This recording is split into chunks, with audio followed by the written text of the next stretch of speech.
Hi guys and welcome back to the channel Deepak Yadav Education. Welcome to the Daily Hindu News and Editorial Analysis of 27th of January 2026. तो guys आज है तारीख 27 जनवरी 2026 और है Tuesday.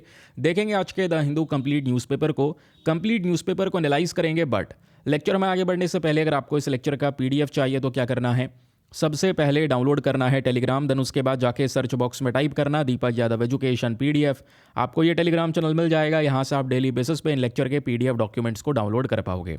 Now हमेशा की तरह हम लोग अपने लेक्चर को एक मैप के क्वेश्चन के साथ स्टार्ट करेंगे। तो आज आप सभी को मैप में जाकर देखना है क्यूबा को कहाँ पर है एग्जैक्टली लोकेटेड, इसको अच्छे से मैप में देखना। देन उसके बाद आकर नीचे कमेंट सेक्शन में टाइप करना, जिससे कि आप लोग इसको लंबे समय तक याद रख पाओगे। तो चलिए फिर शुभारंभ करते हैं। और ये जो द हिंदू न्यूज़पेपर एनालिसिस आप देख पा रहे हैं, इसमें आपको थोड़े से ज़्यादा एक्स्ट्रा बेनिफिट्स मिल पाते हैं as compare to the other newspaper analysis, क्योंकि यहाँ पे हम लोग द हिंदू के साथ साथ इंडियन एक्सप्रेस और पीआईबी जैसे सोर्सेज के ऊपर भी फोकस करते हैं, यानी कि one video and all current affairs. एक ही लेक्चर के अंदर में सब कुछ, आपका इधर उधर भागने की ज़रूरत नहीं है। अच्छे से पढ़िएगा, जो जो काम की इन्फॉर्मेशन है वो मिलेगी। एंड सबसे इंटरेस्टिंग पार्ट इस सेशन में ये होता है, हर एक आर्टिकल के साथ अगर कोई पीवाईक्यू पूछा हुआ है, यानी यूपीएससी ने कुछ इस प्रकार से सवाल पूछा हुआ है, वो सब कुछ आपको मिलता है। यानी एक ऐसा पैटर्न जो आपको दिखाएगा कि आपका जो जर्नी है वो सही रास्ते पे चल रहा है, क्योंकि हम सिलेबस के अकॉर्डिंग चल रहे हैं। ऐसे क्वेश्चन पूछे गए तो ऑब्वियसली सिलेबस से बाहर निकले नहीं, हम लोग पीवाईक्यूज़ को साथ में लेकर चल रहे हैं। तो ये आपको एक राइट डायरेक्शन प्रोवाइड करवाता है, काम काम की इन्फॉर्मेशन मिल पाती है, अननेसेसरी चीज़ों को आप छोड़ देते हैं जो प्रिपरेशन में बहुत ही ज़्यादा ज़रूरी है। नहीं तो फिर आपका कंटेंट इतना ज़्यादा बर्डन आपके ऊपर क्रिएट करेगा कि सबको समेटना लास्ट मोमेंट पर बहुत ज़्यादा मुश्किल हो जाएगा। ठीक है, तो वो परेशान मत होइए, सब कुछ यहाँ पर इसमें प्रिपेयर करके दिया जाता है। आज हमारे द हिंदू में एडिटोरियल सेक्शन काम का है, और एडिटोरियल से भी ज़्यादा important text and context section काम का है, उसको अच्छे से पढ़ेंगे। लेकिन उससे पहले कुछ छोटी मोटी एक दो प्रीलिम्स स्निपेट के तौर पे जो न्यूज़ है वो पकड़ लेते हैं, जो काम की है। फॉर एग्जाम्पल, पहला आर्टिकल आपने देखा होगा, जगह जगह सभी जगहों पर करंट अफेयर्स में एक वर्ड न्यूज़ में रहा है, उसका नाम है ग्रंथ कुतिर। तो ये ग्रंथ कुतिर क्या है, क्योंकि हाल ही में देखो ये पीआईबी का डेटा है कि प्रेसिडेंट ऑफ इंडिया ने ग्रंथ कुतिर का उद्घाटन किया है राष्ट्रपति भवन में। तो ग्रंथ कुतिर है क्या? कुतिर बेसिकली यहाँ पर ये एक प्रकार का कलेक्शन है। अब ये कलेक्शन किस चीज़ का है? ये कलेक्शन है मैन्यूस्क्रिप्ट्स का और बहुत सारी एंशिएंट बुक्स का।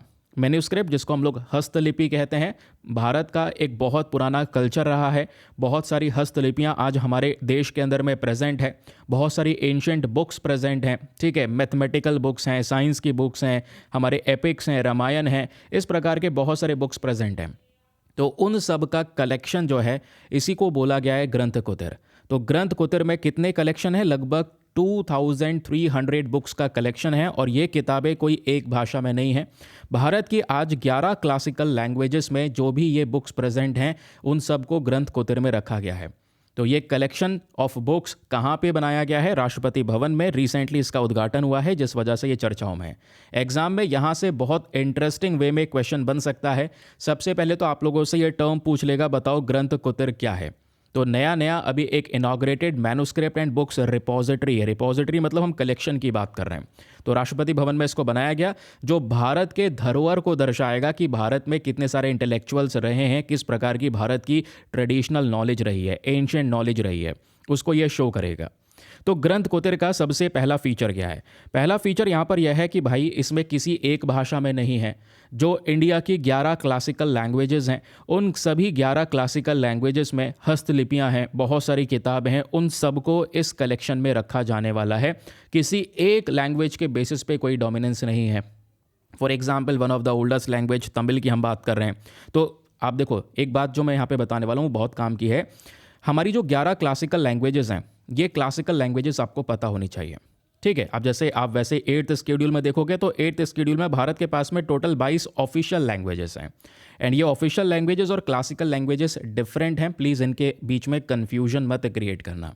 ठीक है, तो 11 क्लासिकल लैंग्वेज, ऑब्वियसली इसमें से बहुत सारी क्लासिकल लैंग्वेजेस हमारे स्केड्यूल्ड 8th शेड्यूल का हिस्सा भी है, स्केड्यूल्ड लैंग्वेजेस का हिस्सा भी है। वो मैं आपको आगे धीरे धीरे करके समझाने वाला हूँ। सबसे पहले ये समझो इंडिया की 11 क्लासिकल लैंग्वेजेस के बारे में। पहली है हमारे पास में तमिल के बाद में दूसरी है संस्कृत, देन है कन्नड़ा, देन तेलुगु, फिर मलयालम, उड़िया, मराठी, पाली, प्राकृत, असमीज एंड बंगाली। पाली और प्राकृत इन दोनों भाषा को अगर हम लोग हटा दें तो दोस्तों यहाँ पर ये जो 9 भाषाएं हैं, ये 9 की 9 हमारे 8th शेड्यूल के अंदर में आने वाली 22 ऑफिशियल लैंग्वेजेस में भी प्रेजेंट हैं। और पाली प्राकृत को मिला देते हैं तो ये टोटल हमारे पास में 11 भाषाएं हैं, और ये 11 भारत की रिकग्नाइज्ड, प्लीज़ इस बात को याद रखेगा, इंडिया की रिकग्नाइज्ड क्लासिकल लैंग्वेजेस हैं, जिसको क्लासिकल लैंग्वेज का पहचान दिया गया है। क्योंकि कोई भी जो लैंग्वेज होती है उसका कुछ क्राइटेरिया होता है, कितनी पुरानी है, उससे रिलेटेड क्या क्या एंशिएंट चीज़ें हुई हैं, उसके आधार पे उसको क्लासिकल लैंग्वेज का दर्जा दिया जाता है। तो in India we have 11 classical languages, जिन क्लासिकल लैंग्वेजेस की ये सीक्वेंस आपको दिखाई गई है कि सबसे पहले तमिल को क्लासिकल लैंग्वेज का दर्जा दिया गया, फिर संस्कृत, फिर तेलुगु, फिर कन्नड़ा, देन मलयालम, ओडिया, मराठी, बंगाली, आसमीज, प्राकृत एंड पाली। ठीक है, लेटेस्ट आप देख पाओगे 2024 के अंदर में पाली है, क्योंकि 2024 में ये आप देख पाएंगे 5 भाषाएं हैं जिनको क्लासिकल लैंग्वेजेस में ऐड करा गया था। ठीक है, आई होप आपको ये क्लैरिटी मिली है, बहुत अच्छे से ये समझ में आ चुका है। आगे आते हैं, ये तो हो गई बात क्लासिकल लैंग्वेजेस की। अब हाथों हाथ में आपको 8th शेड्यूल के बारे में भी समझा देता हूँ। भारतीय संविधान का जो 8th शेड्यूल है, ये सबसे इंपॉर्टेंट शेड्यूल है। इसमें भारत की ऑफिशियल लैंग्वेजेस को दर्शाया गया है। तो आप कहते हो कि इंडिया की राष्ट्रभाषा कौन सी है, तो क्या होगा इसका उत्तर? कोई नहीं भाई, इंडिया की कोई नेशनल लैंग्वेज है नहीं, ऑफिशियल लैंग्वेजेस हैं। ऑफिशियल लैंग्वेजेस में आप देख पाओगे तो टोटल हमारे पास में 22 ऑफिशियल लैंग्वेजेस हैं, और 22 ऑफिशियल लैंग्वेजेस में ये पूरी लिस्ट है।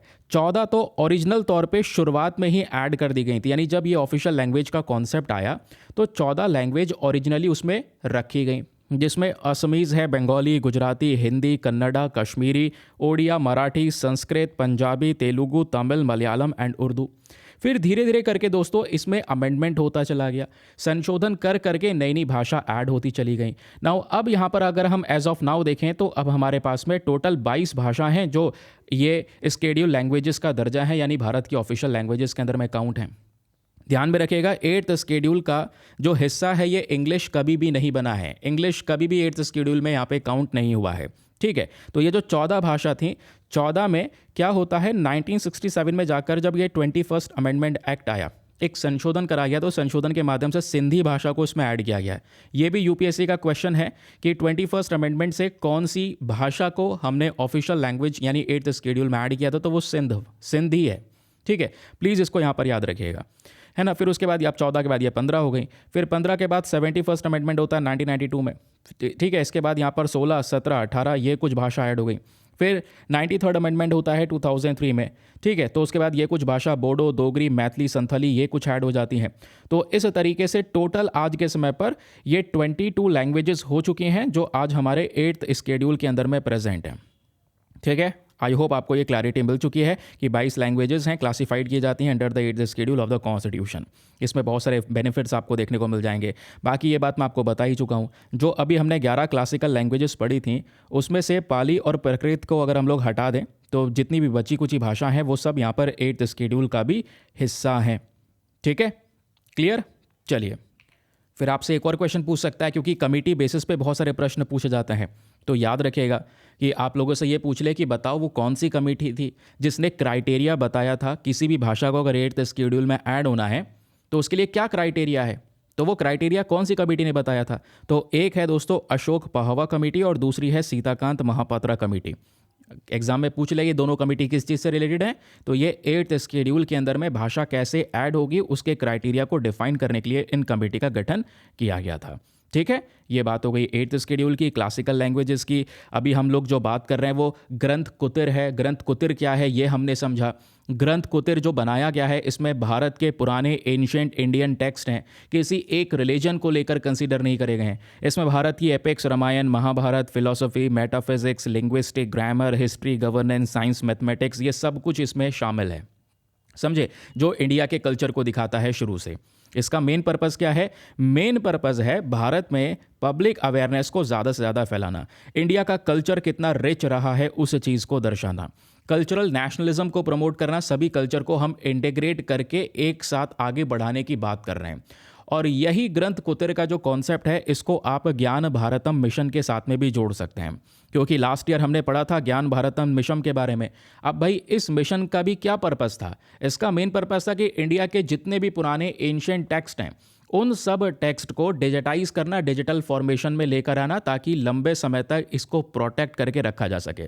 क्योंकि कुछ हस्तलिपियां हैं, पेपर्स वगैरह हैं जो समय के हिसाब से डिग्रेड हो सकते हैं, तो हम इसको डिजिटाइज कर देंगे और डिजिटाइज करने के बाद में हर एक व्यक्ति के पास में ये जो इन्फॉर्मेशन का एक्सेस है वो मिल जाएगा। इसी के लिए ज्ञान भारतम मिशन की शुरुआत की गई थी। और जो ये मिशन है, ये इनिशिएटिव किसका है? मिनिस्ट्री ऑफ कल्चर का। ध्यान में रखिएगा, कौन सा? ज्ञान भारतम मिशन। ठीक है, तो ग्रंथ कुटीर किस चीज़ से एसोसिएट किया जा सकता है, ये भी याद रखिएगा, ये है पर्टिकुलर मिशन। अब जो भी बातें मैंने आपको बताई हैं उसको आप रिवाइज कर सकते हैं इन रिवीजन पॉइंटर्स के माध्यम से कि भाई ग्रंथ कुटीर का लोकेशन क्या है, ये एग्जैक्टली क्या है, इसमें 11 क्लासिकल लैंग्वेजेस के जितने भी इंपॉर्टेंट टेक्स्ट रहे हैं वो सब इसमें शामिल किए जा रहे हैं। ठीक है, चलिए आगे आता है। इतना सब जोर मैंने क्यों दिया? इतना सब जोर देने के पीछे के बहुत सारे रीजंस हैं दोस्तों। जैसे सबसे पहला रीज़न है ये यूपीएससी का साल 2014 का इंपॉर्टेंट सा क्वेश्चन क्या कहता है कि कंसिडर द फॉलोइंग लैंग्वेजेस। आपको यहाँ पर भाषा दी गई हैं 3, गुजराती, कन्नड़ा, तेलुगु, और ये कहता है which of the above have been declared as a classical language by the government of India. इन तीनों में से वो कौन कौन सी भाषा हैं जिसको क्लासिकल लैंग्वेज का दर्जा भारत सरकार दे चुकी है? समझे? तो आप यहाँ पे क्या आंसर है? गुजराती तो आपने पढ़ा ही नहीं क्लासिकल लैंग्वेजेस में, आपने कन्नड़ा, तेलुगु ये दोनों पढ़ा था, तो सेकंड एंड थर्ड यानी option number C is the correct answer. फिर वैसे ही अगर आप लोग देखोगे, ये तो मैंने 2014 का क्वेश्चन दिखाया। एक प्रश्न दोस्तों पूछा जा चुका है साल 2015 में। ये क्वेश्चन क्या कहता है? Which one of the following was given classical language status recently. ये जो 4 भाषाएं हैं, इन 4 भाषाओं में से रिसेंटली कौन सी भाषा को क्लासिकल लैंग्वेज का स्टेटस दिया गया है, ये यहाँ पे क्वेश्चन पूछा गया है। इसका करेक्ट आंसर क्या है? ओडिया। कोंकणी, भोजपुरी, असमीज ये नहीं है क्लासिकल लैंग्वेज के अंदर में। ठीक है, ओडिया आपको ये देखने को मिल जाएगा, इसको क्लासिकल लैंग्वेज का स्टेटस दिया गया है रिसेंटली, मतलब ये 2015 के बेसिस पे आप इस क्वेश्चन को सॉल्व कर सकते हैं। ठीक है, तो option number A is the correct answer. तो ये 2014-15 ऐसे क्वेश्चन पूछे गए। फिर मैं आपको बता दूं संथली को लेकर सवाल पूछा जा चुका है, यानी 8th शेड्यूल की जब बात कर रहे हैं तो 8th शेड्यूल के अलग क्वेश्चंस हैं। ये जो मैं आपको दिखा रहा हूं ये क्लासिकल लैंग्वेजेस से रिलेटेड प्रश्न है, तो ये आपको एक बहुत ज़्यादा कह सकते हैं स्ट्रॉन्ग ग्रिप प्रोवाइड करवाएगा कि हाँ इस तरीके से सवाल बनते रहते हैं, तो हमें अच्छे से पढ़ लेना चाहिए। चलिए आगे बढ़ते हैं। आगे बढ़ने से पहले एक इंपॉर्टेंट इन्फॉर्मेशन यह है कि अगर आप लोग हमारे पेड ग्रुप को ज्वाइन करना चाहते हैं तो आपके पास में बढ़िया मौका है इसको ज्वाइन करने के लिए। यहाँ पर आपको डेली बेसिस पे करंट नोट्स के पीडीएफ्स वगैरह प्रोवाइड करवाए जाते हैं। फॉर एग्जांपल जो ये पीडीएफ्स दोस्तों आप अपने सामने देख पा रहे हो, कौन से वाले? ये वाले।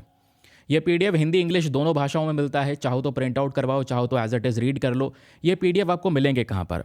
ये मिलेंगे केवल और केवल हमारे पेड ग्रुप में और कहीं नहीं। पेड ग्रुप को ज्वाइन करने का फी पेमेंट अभी बहुत मिनिमम है, just 499 for the lifetime access. जब तक आपका सिलेक्शन ना हो जाए तब तक आप 499 में इस ग्रुप को ज्वाइन करके रख सकते हैं। ज्वाइन करने के लिए करना क्या है? व्हाट्सएप पर जाइएगा, यहाँ पर आपको एक नंबर दिया गया है 8534873368। इस नंबर पर मैसेज कर देना कि I want to join this group. आपको रिप्लाई मिलेगा, पेमेंट का प्रोसेस दिया जाएगा, डेमो वीडियो का लिंक मिलेगा, उसको देख सकते हैं, चेक कर सकते हैं और अपने आप को कंप्लीटली सेटिस्फाई करने के बाद में जाकर ये इन्वेस्टमेंट कर सकते हैं। ठीक है, चलिए नाउ अब आते हैं अगले आर्टिकल पर। इस आर्टिकल में हम बात करने वाले हैं एएससी अर्जुन के बारे में। वेरी वेरी इंपॉर्टेंट टॉपिक, आइए समझते हैं ये क्या है। ये खबर भी अगेन गवर्नमेंट के साइट से पब्लिश की गई है। डीडी न्यूज़ का आर्टिकल आपके सामने प्रेजेंट है कि भाई भारतीय रेलवे ने डिप्लॉय कर दिया है एक ह्यूमैनॉइड रोबोट। एक रोबोट जो बेसिक तौर पे हमारे रेलवे स्टेशन के ऊपर में फैसिलिटीज़ को इम्प्रूव करने में हेल्प करने वाला है।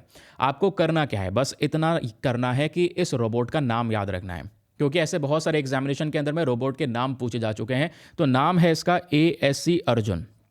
ठीक है, ये कहाँ पे लॉन्च किया गया है? रिसेंटली विशाखापत्तनम रेलवे स्टेशन पे लॉन्च किया गया है, जिस वजह से ये चर्चाओं में। अब आइए पढ़ना क्या क्या है इसको लेकर मैं आपको थोड़ा सा उसके बारे में समझा देता हूँ। एएससी अर्जुन क्या है? एक ह्यूमैनॉइड रोबोट। किसने डिप्लॉय किया है? इंडियन रेलवे ने। कहाँ पर? विशाखापत्तनम रेलवे स्टेशन, आंध्र प्रदेश के अंदर में ये डिप्लॉय करा गया है। क्वेश्चन ये है कि सर ये रोबोट करेगा क्या? ये रोबोट दोस्तों आर्टिफिशियल इंटेलिजेंस का इस्तेमाल करके हमारे रेलवे स्टेशन के ऊपर में सिक्योरिटी और पैसेंजर सर्विस को इंप्रूव करने का काम करने वाला है। एक तो सिक्योरिटी भी इंप्रूव करेगा, पैसेंजर के लिए सर्विसेज को भी इंप्रूव करने का काम करेगा। अब क्वेश्चन यह है कि जो इसका मेन उद्देश्य है एएससी अर्जुन को डिप्लॉय करने के पीछे का, वो क्या है? मेन उद्देश्य है पैसेंजर की सेफ्टी। एग्जाम में ऐसे स्टेटमेंट देके क्वेश्चन पूछ सकता है कि बताओ एएससी अर्जुन का मेन एम क्या है? तो मेन एम है passenger safety, security and service delivery proper तरीके से हो सके। आज रेलवे में ये सब सिक्योरिटी का काम या सेफ्टी का काम कौन कर रहा है? आरपीएफ कर रही है, रेलवे प्रोटेक्शन फोर्स। तो रेलवे प्रोटेक्शन फोर्स को ऑब्वियसली ये जो ह्यूमनॉइड रोबोट है ये सपोर्ट करेगा, ये असिस्टेंस प्रोवाइड करवाएगा, ध्यान में रखिएगा।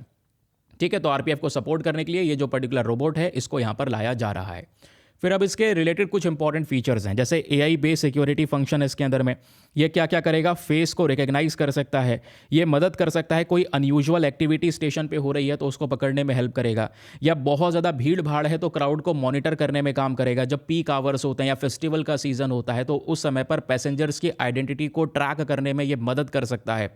फिर उसके बाद रियल टाइम अलर्ट्स की बात कर रहे हैं, तो रियल टाइम अलर्ट्स में ये बहुत सारे अलर्ट्स भेजेगा आरपीएफ को, रेलवे प्रोटेक्शन फोर्स को, इनके कंट्रोल रूम में भेजता रहेगा, जिससे क्विक रिस्पांस मिल सकता है। ठीक है, तो रियल टाइम अलर्ट्स के बेसिस पे भी हम उस पूरे एरिया को बहुत ही ज़्यादा सिक्योर बना के रख सकते हैं। तो ये इस एएससी अर्जुन का मेन काम है, याद रखिएगा। अब मैंने पैसेंजर को असिस्टेंस प्रोवाइड करवाना, ये तो मैंने आपको बता दिया है। पैसेंजर का एक्सपीरियंस स्टेशन पे इससे इंप्रूव होता हुआ नजर आएगा, है ना। उसके अलावा ये पब्लिक अनाउंसमेंट भी करता हुआ नजर आएगा। इसमें 3 भाषा इस्तेमाल की जाने वाली हैं, तो ये जो अर्जुन रोबोट है ये 3 भाषा को सपोर्ट करेगा। इसमें पहली भाषा है इंग्लिश, दूसरी है हिंदी और तीसरी है तेलुगु। तो ये 3 लैंग्वेजेस को सपोर्ट करने वाला है, प्लीज़ इसको भी याद रखिएगा। अब जो ये अनाउंसमेंट्स यहाँ पर करेगा उसमें पैसेंजर्स को गाइड करेगा, अवेयरनेस प्रोवाइड करवाएगा सेफ्टी के बारे में, सिक्योरिटी के बारे में। ठीक है, क्राउड को, अगर भीड़ बहुत ज़्यादा है तो उसको एफिशिएंटली कैसे मैनेज करना है उसके बारे में बार बार वो अनाउंस करता रहेगा। अलग अलग भाषा में कम्युनिकेट कर सकता है, इससे ज़्यादा एक्सेसिबिलिटी बढ़ेगी। तो ये इसका मेन पर्पज़ है। ठीक है, तो ये तो मैंने आपको एक होलिस्टिक इन्फॉर्मेशन बता दी है जो हमारे आर्टिकल में प्रेजेंट है। आपको बस इतना याद रखना है एएससी अर्जुन का मेन पर्पज़ क्या है, या एएससी अर्जुन किस प्रकार का रोबोट है, इसको कहाँ पे मतलब यूज़ किया जा सकता है। तो एग्जाम में ये चीज़ें पूछी जाएंगी। ये रोबोट ये कौन डिप्लॉय किसने डिप्लॉय किया है, इंडियन रेलवेज ने यहाँ पर डिप्लॉय किया है। अब देखो मैं ये टॉपिक क्यों लिया हूँ, क्योंकि कई बार स्टेट एग्जामिनेशन में ऐसे क्वेश्चन देखने को मिले हैं। फॉर एग्जांपल ये बीपीएससी 70th का एग्जाम जो री एग्ज़ाम हुआ है अभी 2025 में, उसका ये क्वेश्चन है। क्वेश्चन क्या है, name of the first 3D printed humanoid robot in India.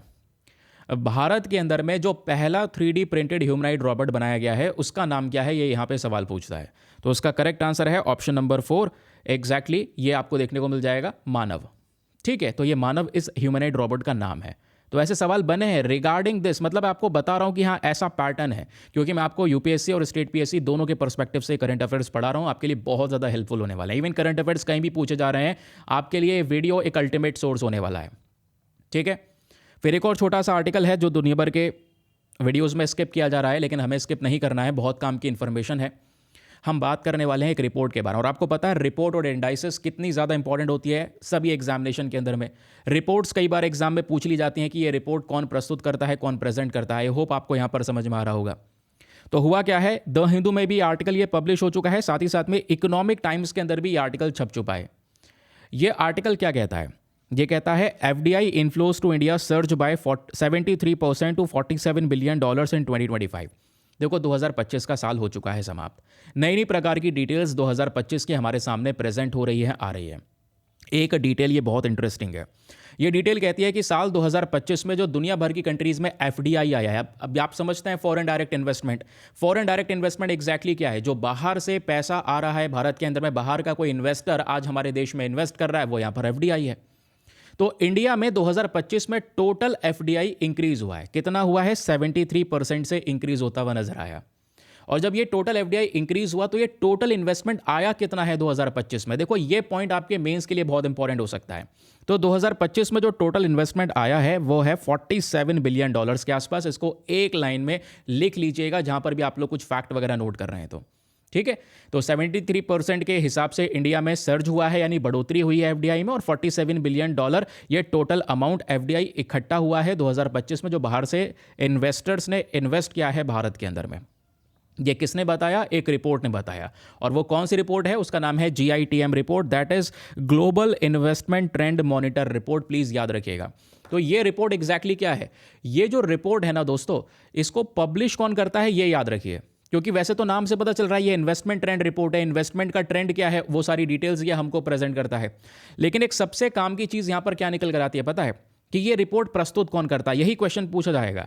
इस रिपोर्ट को प्रेजेंट करने वाली बॉडी है UNCTAD, ठीक है, इसका फुल फॉर्म है United nation conference on trade and development. Please याद रखिए, बहुत इंपॉर्टेंट बॉडी है।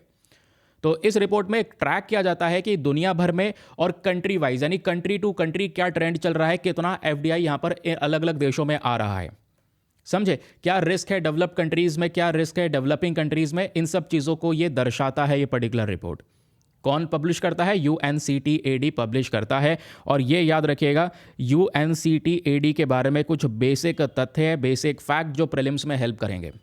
जैसे इस बॉडी को 1964 में बनाया गया था, चलो ये याद मत रखो, याद ये रखना इसका हेडक्वार्टर कहाँ पर है, जेनेवा स्विट्जरलैंड के अंदर में। आज यूनाइटेड नेशन की एक प्रिंसिपल बॉडी है ये, यानी यूनाइटेड नेशन का ही एक ऑर्गन है, एक अंग है UNCTAD। बस खाली इसका मेन पर्पस है ट्रेड, इन्वेस्टमेंट और डेवलपमेंट से रिलेटेड सारे के सारे अपडेट्स दुनिया भर में प्रोवाइड करवाना, इसका इतना सा मेन पर्पस है।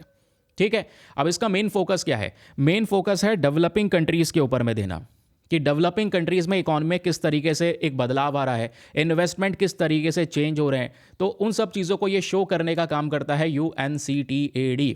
And the very most important part is this, ये फोटो। जैसे हमने डिस्कशन किया कि वर्ल्ड इन्वेस्टमेंट रिपोर्ट कौन प्रस्तुत करता है, कौन पब्लिश करता है, वर्ल्ड इन्वेस्टमेंट रिपोर्ट कह लो या इसको global investment trend monitor report कह लो, ये कौन लाता है? UNCTAD लाता है। लेकिन इसके अलावा दोस्तों और भी बहुत सारी रिपोर्ट्स हैं जो UNCTAD पब्लिश करता है।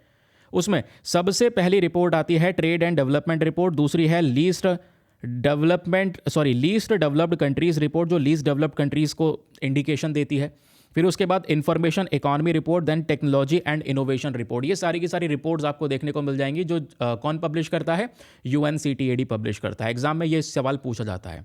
आप देखो, मेंस के लिए 2-3 पॉइंट्स यहाँ से बिटोर लो, बहुत काम के हैं। जैसे सबसे पहला आप देख पाओगे वो क्या है, इंडिया का जो प्रेजेंस यहाँ पर दिखाई दिया है, क्योंकि आर्टिकल क्या कहता है कि इंडिया में 73% के हिसाब से इस बार FDI बढ़ा है, और 2025 में भारत ने टोटल FDI जो इकट्ठा किया है इस बार वो $47 बिलियन है। तो ये दिखाता है कि भाई भारत का एक अच्छा परफॉर्मेंस है FDI के मामले में। चाइना का देखोगे तो पिछले साल के कंपैरिजन में चाइना का FDI कम हुआ है, इंडिया का FDI पिछले कुछ सालों के कंपैरिजन में ग्रो हुआ है, बढ़ा है। तो यानी इंडिया में इन्वेस्टमेंट आ रहा है। लेकिन अब प्रीलिम्स में सवाल पूछा जा सकता है कि वो इन्वेस्टमेंट कौन कौन से सेक्टर्स में आ रहा है। तो जब हम लार्ज इन्वेस्टमेंट की बात करेंगे तो वो आ रहा है सर्विस सेक्टर में, उसके अलावा फिनांस में, information technology, research and development sector में ये बहुत सारा इन्वेस्टमेंट इंक्रीज हो रहा है।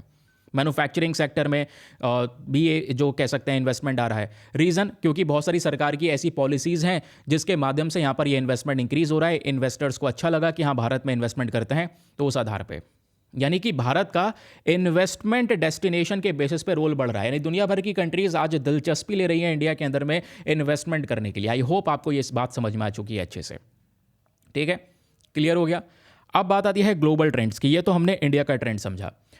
पूरे दुनिया में, याद रखिएगा, पूरे दुनिया में 2025 का डेटा कहता है 1.6 ट्रिलियन डॉलर्स के हिसाब से FDI हुआ है, ये इन्वेस्टमेंट किया गया है। जबकि टोटल ग्रोथ इस बार 14% के हिसाब से देखने को मिलेगी। तो इस 1.6 ट्रिलियन डॉलर में से जो $47 बिलियन है ये भारत में आया। ठीक है, लेकिन इसमें टॉप इन्वेस्टर की जब हम बात करेंगे तो टॉप इन्वेस्टर में USA है, मतलब अमेरिका ऑब्वियसली एक इन्वेस्टमेंट का सबसे बड़ा डेस्टिनेशन है, तो सबसे ज़्यादा इन्वेस्टमेंट USA में गया है। USA के अलावा UK है, ठीक है, कनाडा है, तो इनमें इन्वेस्टमेंट ज़्यादा आया है। जबकि चाइना की बात करेंगे तो चाइना में पहले साल के कंपैरिजन में ये डिक्लाइन हुआ है। ठीक है, ये मत सोचना कि यहाँ पर कि चाइना में इंडिया से ज़्यादा इन्वेस्टमेंट आया, नहीं, चाइना में इंडिया से ज़्यादा चाइना के अंदर में इंडिया से ज़्यादा इन्वेस्टमेंट गया है, ऑब्वियसली बात है। लेकिन इनका अगर पिछले साल का ट्रेंड देखेंगे तो उसके हिसाब से कम हुआ है। फॉर एग्जाम्पल, FDI इनफ्लो 2025 में चाइना का आया है $107.5 बिलियन। इंडिया बहुत पीछे है यहाँ से, इंडिया का कितना है $47 बिलियन।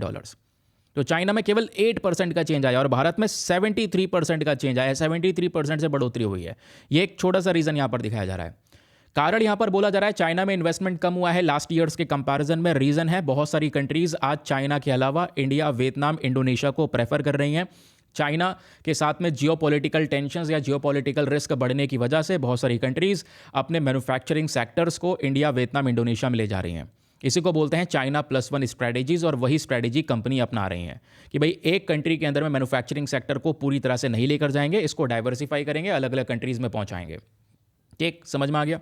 चलिए, अब जो बातें मैंने आपको बताई है ना, इसके आधार पर आप देख पाओगे UPSC प्रीलिम्स 2010 का ये बहुत ही ज़्यादा इंपॉर्टेंट सा क्वेश्चन है। क्वेश्चन क्या कहता है कि कंसिडर द फॉलोइंग कंट्रीज। आपको 3 कंट्रीज के नाम दिए गए हैं, Brazil, Mexico and south Africa. और इन 3 कंट्रीज़ को देखते हुए बोला है कि बताओ UNCTAD के अकॉर्डिंग, वही बॉडी जिसके बारे में अभी हम डिस्कशन कर रहे हैं, वही बॉडी जो ये रिपोर्ट लेकर आती है, वर्ल्ड इन्वेस्टमेंट रिपोर्ट, तो UNCTAD के according which of the following are categorise as an emerging economies, यानी UNCTAD के अकॉर्डिंग इन तीनों में से कौन कौन सी एमर्जिंग इकॉनमीज हैं जो धीरे धीरे करके अपनी इकॉनमी को ग्रो कर रही हैं। तो ये आप देख पाओगे तीनों के तीनों देश हैं। इसका आंसर तीनों के तीनों कंट्रीज हैं, क्योंकि UNCTAD नाम की जो ये बॉडी है, ये डेवलप्ड इकॉनमीज, डेवलपिंग इकॉनमीज या इकॉनमी में जो बदलाव आ रहा है, ट्रांजिशन इकॉनमीज के बारे में डेटा लाता है, समझे। तो ये तीनों कंट्रीज एमर्जिंग इकॉनमी है, इवन इंडिया भी एज अ एमर्जिंग इकॉनमी ही आज के समय पर देखने को मिलता है। तो तीनों के तीनों स्टेटमेंट्स आर दी करेक्ट। ठीक है, क्लियर हो गया। चलिए अगले न्यूज़ आर्टिकल पर आते हैं।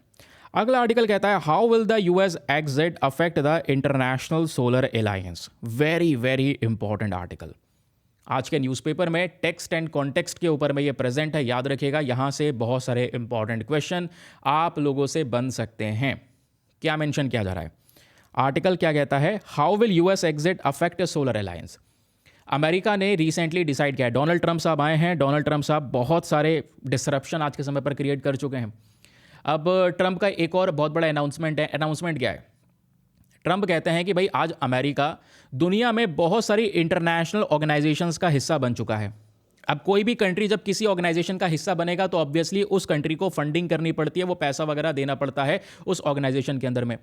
तो यूएसए कह रहा है कि हम ऐसे बहुत सारे ऑर्गेनाइजेशन जिसमें यूएसए का रोल है उसमें से अमेरिका को बाहर कर लेंगे। तो नंबर इंटरनेशनल सोलर अलायंस का भी है। इंटरनेशनल सोलर अलायंस जिसको यूएसए ने ऑलरेडी बहुत देरी से ज्वाइन किया था, आज यूएसए कह रहा है कि हम इस ग्रुप से बाहर निकल जाएंगे। पता है कंसर्निंग बात क्या है, कंसर्निंग बात यहां पर एग्जैक्टली यह है कि ये जो पर्टिकुलर ग्रुप है ना ISA, ये इंडिया और फ्रांस ने मिलकर बनाया, भारत और फ्रांस ने मिलकर डेवलप किया है। और अब यहां पर यूएसए चाह रहा है कि मैं इस ग्रुप से बाहर निकल जाऊं। वो अपनी फंडिंग को पीछे खींच लेगा, जिससे ढेर सारी समस्याएं हो सकती हैं। लेकिन वही इस आर्टिकल में बताया जा रहा है, क्या अमेरिका जैसे बाहर निकल जाएगा तो सोलर अलायंस पे इंपैक्ट पड़ेगा? तो इसका आंसर क्या होना चाहिए, आंसर है नहीं। अगर आप फाइनेंशियल बेसिस पे देखोगे तो कोई ज़्यादा इंपैक्ट नहीं पड़ेगा, थोड़ा बहुत इन्फ्लुएंशियल इंपैक्ट पड़ सकता है। जैसे अफ्रीका के अंदर में इन्वेस्टमेंट वगैरह जाता है तो बहुत सारी कंट्रीज ये देख सकती हैं कि अमेरिका बाहर निकल गया, एक पावरफुल नेशन बाहर निकल गया, ठीक है। तो वैसे अगर आप फंडिंग के हिसाब से देख पाओगे तो ISA आज भी काम कर रहा है, यूएसए अगर नहीं होगा इसमें तो भी काम करता रहेगा। क्यों? क्योंकि इंटरनेशनल सोलर अलायंस के अंदर में दोस्तों 120 से ज़्यादा कंट्रीज हैं जो इसका हिस्सा हैं।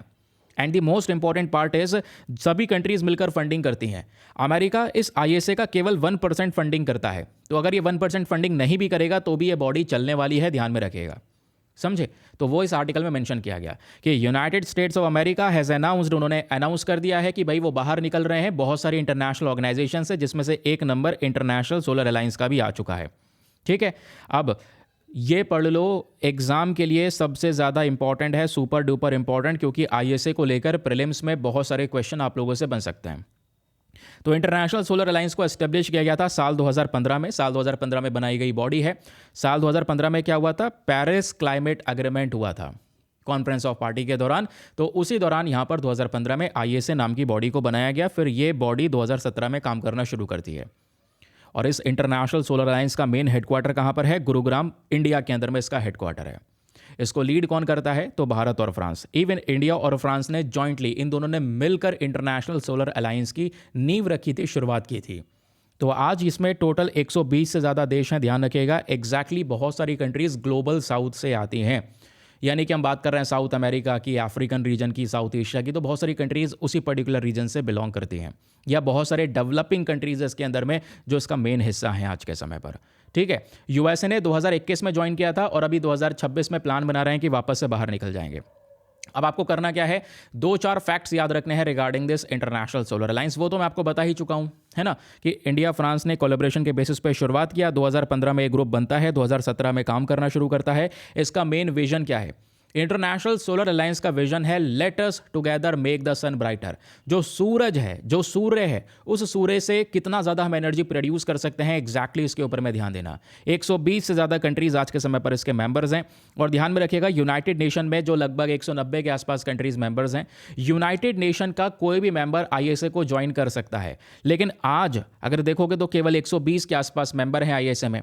तो सभी यूनाइटेड नेशन के कंट्रीज़ ने अभी आईएसए ज्वाइन नहीं किया है। पॉसिबिलिटी है, हम एक एक्सपेक्टेशन रखते हैं, एक समय ऐसा आएगा कि सभी यूनाइटेड नेशन के जो मेंबर्स हैं वो आईएसए का हिस्सा होंगे, समझे, लेकिन अभी के लिए नहीं है। आईएसए का मेन पर्पस यही है कि भाई लगभग $1000 बिलियन का इन्वेस्टमेंट करना, सोलर इन्वेस्टमेंट करना 2030 तक, ढेर सारा इन्वेस्टमेंट करना, सोलर एनर्जी का ज़्यादा से ज़्यादा बेटर तरीके से इस्तेमाल करना। और इसीलिए इंटरनेशनल सोलर अलायंस के अंडर में आप देख पाओगे बहुत सारे जो इनिशिएटिव्स हैं, बहुत सारे प्रोजेक्ट हैं वो आते हैं। For example one sun one world grid हो गया, Indian technical and economic cooperation scheme हो गया जिसको आईटेक स्कीम कहते हैं, सोलर जो ये सोलर एक्स स्टार्टअप चैलेंज है, फिर उसके अलावा solar technology application resource centre है, फिर ISA solar fellowship for mid career professionals हैं। इस प्रकार के बहुत सारे इनिशिएटिव्स हैं, या कह सकते हैं ये सारे के सारे ढेर सारे प्रोजेक्ट्स हैं जो स्पेशली इंटरनेशनल सोलर अलायंस के अंडर में आते हैं। ठीक है, समझ में आ गया। चलिए आगे आते हैं। आईएसए के बारे में आपको ये क्लियर हुआ, क्योंकि इस पूरे आर्टिकल में और कुछ ज़्यादा काम का है ही नहीं दोस्त, केवल यही इकलौती चीज़ है जहाँ से एग्जामिनेशन के अंदर में क्वेश्चन बन सकता है। तो अब चलिए देख लेते हैं, क्योंकि हम डिस्कस क्या कर रहे हैं, यही तो डिस्कस कर रहे हैं कि यूएसए अगर आईएसए से बाहर निकल जाएगा, क्या ये अफेक्ट करेगा आईएसए को या नहीं करेगा। आइए देखो, यूएसए का जो कंट्रीब्यूशन है, मैंने आपको बताया कि आईएसए में जो टोटल फंड इकट्ठा हो रहा है उसका केवल और केवल 1%, केवल 1% का कंट्रीब्यूशन है अमेरिका का। तो आईएसए के जितने भी ऑफिशियल्स आपको देखने को मिल पाएंगे, जितने भी यहाँ पर कंट्रीज़ हैं, वो सब काम करते रहेंगे, वो फंडिंग देते रहेंगे, डे टू डे प्रोग्राम सारे कंटिन्यू होते रहेंगे। तो कंक्लूजन ये निकलता आता है कि अगर यूएसए बाहर निकल गया तो फाइनेंशियल इम्पैक्ट तो भाई लिमिटेड रहने वाला है, कोई ज़्यादा इम्पैक्ट नहीं पड़ेगा। भारत के सोलर सेक्टर पे कोई इम्पैक्ट पड़ेगा? बिल्कुल नहीं, क्योंकि इंडिया का सोलर सेक्टर यूएसए पे निर्भर है ही नहीं। इंडिया का सोलर सेक्टर चाइना पे निर्भर है। अब चाइना पे कैसे निर्भर है सुनिएगा। आज भारत के पास में सोलर एनर्जी में कितनी कैपेसिटी है, टोटल क्षमता कितनी है, ये याद रखिएगा, बहुत काम की इंफॉर्मेशन है। टोटल क्षमता में सोलर मॉड्यूल्स की बात करेंगे तो सोलर मॉड्यूल्स में 144 गीगावाट तक की कैपेसिटी भारत के पास में है। सोलर सेल्स के मामले में 25 गीगावाट तक की कैपेसिटी आज भारत के पास में प्रेजेंट है। ठीक है, लेकिन इसमें रियलिटी यह है कि आज हम चाइना के ऊपर निर्भर हैं, चाइना से ये सब इंपोर्ट कर रहे हैं। जितना भी दुनिया में सेल कैपेसिटी है 70% के हिसाब से चाइना डोमिनेट कर रहा है, और इंडिया जो है चाइना से ही ये सोलर मॉड्यूल जो है इंपोर्ट करता है, ना कि यूएसए से। समझे, तो कोई ज़्यादा इतना इम्पैक्ट यूएसए के बाहर निकलने से पड़ेगा नहीं। लेकिन क्वेश्चन यह है कि क्या इंडिया का जो सोलर प्रोजेक्ट है वो स्लो हो जाएगा क्योंकि अमेरिका की 1% फंड कम हो जाएगी? तो ऐसा कुछ है? आंसर है नहीं। ऐसा कुछ क्यों नहीं है? क्योंकि भाई जो ये फंडिंग है, ये फंडिंग मेनली इंडियन बैंक से आ रही है। भाई अगर इंडिया के अंदर में हम अपने इंटरनेशनल सोलर अलायंस के तहत सोलर प्रोजेक्ट्स को सपोर्ट कर रहे हैं तो वो फंडिंग इंडियन बैंक से ही तो आ रही है। इंडियन बैंक से आ रही है, ग्लोबल फंड से आ रही है, डेवलपमेंट इंस्टीट्यूशन से आ रही है, ना कि यूएसए डायरेक्ट फंडिंग कर रहा है। तो यूएसए हमारा कोई मेन फंडर नहीं है या मेन सोर्स नहीं है भारत के सोलर प्रोग्राम्स के लिए। तो ये अगर बाहर निकल जाएगा तो अगेन कोई इंपैक्ट नहीं पड़ेगा। तो रियल रिस्क क्या हो सकता है? सर थोड़ा बहुत तो इंपैक्ट पड़ेगा, 1-8%, हाँ थोड़ा बहुत इंपैक्ट पड़ सकता है, लेकिन वो थोड़ा बहुत इंपैक्ट पड़ेगा किस केसेस में, ध्यान में रखिएगा। इंडिया पे नहीं पड़ेगा। स्पेशली बहुत सारी अफ्रीकन कंट्रीज़ हैं या पुअरर डेवलपिंग कंट्रीज़ है जो धीरे धीरे करके ग्रो कर रही हैं, उनका थोड़ा सा कॉन्फिडेंस हो सकता है गड़बड़ा जाए। रीज़न यहाँ पर यह है क्योंकि वो विश्वास कर रहे हैं कि भाई यूएसए भी इसके अंदर में हिस्सा है, यूएसए एक बेटर फंडिंग प्रोवाइड करवा पाएगा, है ना। इस तरीके से यूएसए का डोमिनेंस है तो उस चीज़ को शो किया जाता है ना। यूएसए सस्ते इंटरनेशनल लोन दे सकता है, अगर हम इसका हिस्सा रहेंगे, अमेरिका भी हिस्सा रहेगा तो हम अमेरिका से लोन मांगेंगे तो वो दे देगा, cheap international loans, multilateral corporations रहेंगे। लेकिन अगर इतनी बड़ी इकॉनमी अगर पीछे हट जाएगी क्लाइमेट चेंज एंगेजमेंट से तो हमारे लिए एक चिंता का विषय है। तो इससे बहुत सारी अफ्रीकन नेशंस हैं जो थोड़ा सा हिचकिचा सकती हैं, लेकिन कोई ज़्यादा अगर बड़ा मेजर इम्पैक्ट की बात करेंगे तो वैसा कोई मेजर इम्पैक्ट नहीं पड़ने वाला। ठीक है, तो बाकी बस यही मेंशन किया गया है कि भाई और कुछ तो है ही नहीं, प्रॉब्लम कोई क्रिएट होगी ही नहीं। तो ओवरऑल अगर हम लोग एक सर्वे निकालें कि भाई क्या इंपैक्ट पड़ सकता है, तो भारत के डोमेस्टिक सेक्टर पे तो कोई मेजर शॉक नहीं लगने वाला। आईएसए के फाइनेंस में थोड़ा सा इंपैक्ट पड़ेगा क्योंकि 1% फंडिंग अमेरिका अपनी ले जाएगा वापस, अगर बाहर निकल गया तो। अभी निकला नहीं है, अगर निकल गया तो। अफ्रीका और पुअर कंट्रीज थोड़ा सा चिंतित हो सकती हैं कि भाई हमें लोन वगैरह मिलने की एक पॉसिबिलिटी थी कि यूएसए से अगर हम ग्रुप में शामिल रहेंगे तो इंटरनेशनल लोन ले सकते हैं बहुत कम रिस्क, बहुत कम इंटरेस्ट दाम पे, तो वो एक प्रॉब्लम हो सकती है। फिर इंडिया के ग्लोबल रोल में हम बात करेंगे तो भारत के ग्लोबल रोल में एक चेंज आ जाएगा क्योंकि यूएसए बाहर निकल गया है तो भारत की रिस्पॉन्सिबिलिटी ज़्यादा हो जाएगी। इंडिया के पास में एक ज़्यादा और बेहतर लीडरशिप यहाँ पर आने वाली है, तो हमें हमारे ऊपर में रिस्पॉन्सिबिलिटीज़ इंक्रीज हो जाएंगी। तो उसी तरीके से हमें फिर आईएसए को आगे लेकर चलना पड़ेगा।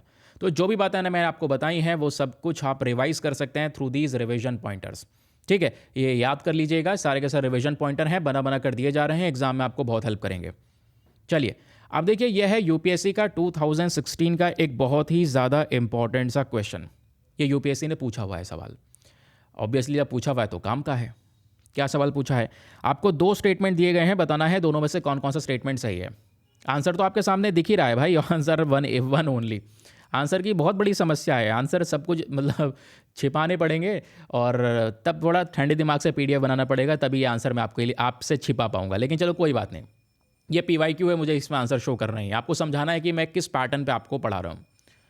दो क्वेश्चन है, सॉरी दो स्टेटमेंट हैं। पहला स्टेटमेंट कहता है कि जो इंटरनेशनल सोलर अलायंस है, इसको लॉन्च किया गया था United nation climate change conference के दौरान साल 2015 में। क्या ये बात सच है? तो कहोगे सर बिल्कुल सच है, 2015 में पेरिस क्लाइमेट एग्रीमेंट के तहत ही तो आईएसओ को बनाया गया था। दूसरा स्टेटमेंट कहता है कि ये जो पर्टिकुलर सोलर अलायंस है, इसमें आज यूनाइटेड नेशन के सभी मेंबर कंट्रीज प्रेजेंट है। क्या ये बात सच है? कहोगे नहीं सर, क्योंकि आज आईएसए के अंदर में टोटल 120 कंट्रीज़ हैं, यूएन में इससे ज़्यादा हैं। तो यूनाइटेड नेशन के जो कंट्रीज़ है, सभी कंट्रीज़ इसका हिस्सा आज भी नहीं है। तो इसलिए सेकंड स्टेटमेंट रॉन्ग है, केवल पहला सही है। तो option number A one only is the correct answer. ये रहा इसका यहाँ पर बचा कुछ एक्सप्लेनेशन, उसको आप लोग थोड़ा सा पढ़ सकते हैं। चलिए एक और आर्टिकल है, थोड़ा सा यहाँ पर इस आर्टिकल के बारे में भी आपको मतलब छोटी मोटी जानकारी दे देता हूँ, क्योंकि ये काम की इन्फॉर्मेशन है, तो प्लीज़ इसको भी थोड़ा ध्यान से सुनिएगा। अब इस वाले आर्टिकल में एग्जैक्टली क्या हो रहा है, इसको थोड़ा सा हम लोग समझ लेते हैं। ये बात करता है इंडिया यूरोपियन यूनियन के रिलेशंस के बारे में। देखो हम लोगों ने क्या डिस्कस किया, हम लोगों ने अभी कल रिपब्लिक डे का सेलिब्रेशन है, उसके बारे में जो सारी की सारी जानकारी है वो हम लोगों ने पढ़ी है ना। और मतलब ज़्यादा कुछ नहीं है उसमें से, जो भी चीज़ें नई नई आ रही हैं, बैक्टीरियन कैमल और ये सब मैं आपको पढ़ा चुका हूँ ऑलरेडी इसके बारे में। एक्चुअली में यह है कि देखो हर साल रिपब्लिक डे के सेलिब्रेशन के दौरान हम एक गेस्ट को बुलाते हैं, बाहर से किसी कंट्री के गेस्ट को बुलाया जाता है, ये आप लोगों को पता है। तो इस बार यहाँ पर किस गेस्ट को बुलाया गया है? यूरोपियन यूनियन को बुलाया गया है। क्यों? क्योंकि आने वाले समय पर दोस्तों भारत और यूरोपियन यूनियन के बीच में एक बहुत ही ज़्यादा बड़ा अग्रीमेंट हो सकता है। हम किस प्रकार के अग्रीमेंट की हम बात कर रहे हैं? हम बात कर रहे हैं फ्री ट्रेड अग्रीमेंट की। तो यूरोपियन यूनियन को रिप्रेजेंट करने वाली जो यहाँ पर एक पर्टिकुलर लीडर आपको देखने को मिल जाएंगी, ठीक है, जिनका नाम है, देखो ये है यूरोपियन यूनियन की चीफ उर्जुला वॉन देर लेयन। तो ये अभी कल रिपब्लिक डे पर प्रेजेंट थी, ठीक है, परेड वगैरह हुई है, यहाँ पे प्रेजेंट थी। प्रधानमंत्री नरेंद्र मोदी ने इनको रिसीव किया है। और यूरोपियन यूनियन को रिप्रेजेंट करने वाले और भी कुछ इंपॉर्टेंट मिनिस्टर्स आज भारत में प्रेजेंट हैं। प्रेजेंट इसलिए है क्योंकि एक अनुमान है कि बहुत जल्दी एक फ्री ट्रेड अग्रीमेंट हो सकता है। क्या हो सकता है? फ्री ट्रेड अग्रीमेंट, याद रखिएगा। और ये जो फ्री ट्रेड अग्रीमेंट है, ये भारत और यूरोपियन यूनियन के 27 देशों के बीच में होगा, जिससे व्यापार के रास्ते और खोले जाएंगे। क्योंकि फ्री ट्रेड अग्रीमेंट के अंदर में अल्टीमेट पर्पस क्या होता है? मेन पर्पस होता है कि जो भी व्यापार कर रहे हैं आज हम यूरोपियन यूनियन कंट्रीज के साथ में, जो भी एक्सपोर्ट इंपोर्ट कर रहे हैं, उनमें टैक्सेस में छूट देना। ठीक है भाई, टैक्स में थोड़ा बहुत छूट देना, जिससे क्या होगा, वो जो प्रोडक्ट है वो सस्ता हो जाएगा। यूरोपियन यूनियन को भारत का मार्केट मिलेगा, भारत को यूरोपियन यूनियन का मार्केट मिलेगा, तो सामान ज़्यादा सेल होगा, एक्सपोर्ट बढ़ेगा, एम्प्लॉयमेंट ग्रोथ बढ़ेगी, डेवलपमेंट इंक्रीज होगा। ये सारे के सारे यहाँ पर बेनिफिट्स होते हुए नजर आएंगे। अच्छा मुझे ये बताओ, अभी रिसेंटली हम लोगों ने 2 कंट्रीज़ के साथ में फ्री ट्रेड एग्रीमेंट साइन किया है। वो 2 कंट्रीज़ कौन कौन सी हैं जिनके साथ में फ्री ट्रेड एग्रीमेंट साइन किया है? जल्दी जल्दी बताओ नीचे कमेंट सेक्शन में, सभी लोगों ने मेंशन करना है ये बात, ठीक है। तो हम लोग क्या डिस्कस कर रहे थे? इंडिया यूरोपियन यूनियन के बारे में, कि भाई भारत और यूरोपियन यूनियन दोनों धीरे धीरे करके क्लोज आ रहे हैं। जो बात फ्री ट्रेड एग्रीमेंट को लेकर साल 2007 में शुरू हुई थी, वो अभी तक कंप्लीट नहीं हो पाई है। कुछ आपस में कह सकते हैं कॉन्फ्लिक्ट क्रिएट हुआ, जिसकी वजह से हम इस पर कोई ज़्यादा विचार नहीं कर पाए। फाइनली समय आ चुका है, ये पर्टिकुलर ईयर 2026 बहुत इंपॉर्टेंट होने वाला है, क्योंकि already Bharat 2 free trade agreement sign कर चुका है अलग अलग देशों के साथ में। अब ये अग्रीमेंट साइन हो सकता है यूरोपियन यूनियन के साथ में। तो इससे क्या होगा, मैंने आपको बता दिया, ट्रेड में काफ़ी ज़्यादा छूट मिलेगी। लेकिन क्वेश्चन यह है, क्या ये अग्रीमेंट हो चुका है? कुछ इस पर डिसीजन लिया जा चुका है? नहीं। यहां पर आप देख पाओगे इंडिया यूरोपियन यूनियन बहुत ज़्यादा आपस में क्लोज आ चुके हैं, ठीक है। नेगोशिएशन कंक्लूड करने की यहां पर कोशिश की जा रही है कि बहुत जल्दी जो पूरा का पूरा नेगोशिएशन है वो कर लिया जाएगा। जो ये बात अटकी पड़ी है 2007 से अभी तक, इस पे अब कोशिश की जाएगी कि फाइनल तौर पे एक अग्रीमेंट साइन हो जाए, और जिसकी वजह से यहाँ पर क्या होगा, व्यापार में बहुत फ़ायदा होगा। तो अभी वेट करो, इस आर्टिकल में ज़्यादा कुछ आपने नहीं पढ़ना है, थोड़े दिनों की बात है। फ्री ट्रेड एग्रीमेंट अगर साइन हो जाता है, then this article will be very much important for us. अभी के लिए इतना ज़्यादा काम का नहीं है, ठीक है। बाकी यहाँ पर इस आर्टिकल से रिलेटेड, मतलब इस पूरे सेशन से रिलेटेड कोई भी डाउट होगा तो प्लीज़ नीचे कमेंट सेक्शन में मेंशन कीजिएगा, मैं आपके लिए वो डाउट सॉल्व करने की कोशिश करूंगा। कल के सेशन में ले लेंगे। बाकी आज सेशन में इतना ही है, ठीक है। अब एक आर्टिकल और था जिसको हम लोग अभी के लिए रोक रहे हैं। रीज़न यह है क्योंकि यार आज आपको पता है इंटरनेट का बहुत बड़ा इशू हो गया, और इंटरनेट के इशू की वजह से आज जो सेशन है वो लाइव नहीं हो पाया, और सेशन को हमें इस तरीके से करना पड़ रहा है रिकॉर्डेड वे में। लेकिन कोई बात नहीं, कुछ भी हो, कोई से कैसे भी प्रॉब्लम्स हो, सेशन तो होगा, क्लास होगी, और ऑब्वियसली बहुत कुछ इंपॉर्टेंट आपको सीखने को मिलेगा जो आज भी आई होप आप सीख के गए होंगे। बाकी पेड ग्रुप ज्वाइन करना है तो पेड ग्रुप को ज्वाइन करने की सारी इन्फॉर्मेशन आपके सामने ये प्रेजेंट है। बहुत मिनिमम प्राइस है 499, जिसमें आप इस पेड ग्रुप को ज्वाइन करके रख सकते हैं, ठीक है। चलिए इसी के साथ में करते हैं सेशन को समाप्त। मिलते हैं आप लोगों से नेक्स्ट वीडियो में। आज के लिए bye bye, have a nice day, thank you and जय हिंद।